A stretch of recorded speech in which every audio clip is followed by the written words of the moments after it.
Hi, I am Thoy Mohideen, Managing Director and CEO of Capendex Enterprises LLP. Creator ബാറിനോട് ഞാൻ എൻ്റെ requirements പറയുമ്പോൾ അതായത് എങ്ങനെയൊക്കെ ക്രിയേറ്റർ ബാറിന് അത് ഉൾക്കൊള്ളാൻ പറ്റുമെന്ന് എനിക്ക് മനസ്സിലായില്ല. കാരണം ഞങ്ങളുടെ ഡൊമെയിൻ എന്തായാലും ഡിഫറെൻറ്റാണ്. ഒരു FMCG കമ്പനിയോ അല്ലെങ്കിൽ ഒരു IT പാർക്കൊന്നുമല്ല. പക്ഷെ അത് വളരെ വൃത്തിയായിട്ട് കറക്റ്റ് പ്രോപ്പർ ജിത്തുവിന് അത് മനസ്സിലായി. ജിത്തു അത് 3Dയിലേക്ക് കൊണ്ടു തന്നു. അപ്പോൾ അതിലൊക്കെ ജിത്തുവിൻ്റെ ഡിസൈനും കാര്യങ്ങളൊക്കെ നമുക്ക് ഭയങ്കര ഇഷ്ടപ്പെട്ടു. അപ്പോൾ അവിടെ എന്നിട്ടും ഒരു ക്വസ്റ്റ്യൻ മാർക്ക് ഉണ്ടായിരുന്നു എങ്ങനെ അവർ തീർക്കും എന്നുള്ളത്. പക്ഷേ രണ്ടും കൽപ്പിച്ച് നമ്മൾ കൊടുത്തു. കാരണം ജിത്തുവിന് നമ്മൾ റിയാസ്കനായിട്ട് നല്ല കണക്ഷൻ ഉണ്ട്. റിയാസ്കൻ നല്ലോണം സപ്പോർട്ട് ചെയ്തിട്ടുണ്ട് ജിത്തുവിന് കൊടുക്കണം എന്ന് പറഞ്ഞിട്ട്. കാരണം നല്ല ടേസ്റ്റും കാര്യങ്ങളും ഉള്ളതാണ്. റിയാസ്കൻ്റെ കൂടെ 14 ഇയേഴ്സോളം, എനിക്ക് 12-14 ഇയേഴ്സ് ആയിട്ടും വർക്ക് ചെയ്തതാണ്. അങ്ങനെ ഞങ്ങൾ കൊടുത്തു.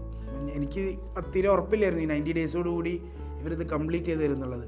പക്ഷേ ഡെയിലി ഡേ 1 മുതൽ നമ്മളൊരു ഗ്രൂപ്പ് ഉണ്ടാക്കി. ആ ഗ്രൂപ്പിൽ എന്തൊക്കെ വർക്ക് നടന്നത്, ഫോട്ടോ മുതൽ എല്ലാം, നമ്മുടെ സൈറ്റ് എഞ്ചിനീയർ ഫിനിക്സ്, പിന്നെ ആർക്കിടെക്ട് ഇസാൻ, ഇവരെല്ലാവരും വളരെ ഭംഗിയോടുകൂടി ഡേ 90th വരെ ഇവിടെ ഉണ്ടായിരുന്നു. പറഞ്ഞ ടൈമിന് പ്രോപ്പറായിട്ട് എല്ലാ വർക്കും കംപ്ലീറ്റ് ചെയ്ത് തന്നു.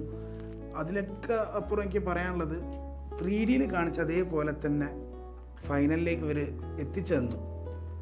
അതിനും ഞാൻ ക്രിയേറ്റർ ബാർ ടീമിനോടും ജിത്തുവിനോടും ഒരു സ്പെഷ്യൽ താങ്ക്സ് പറയുന്നു.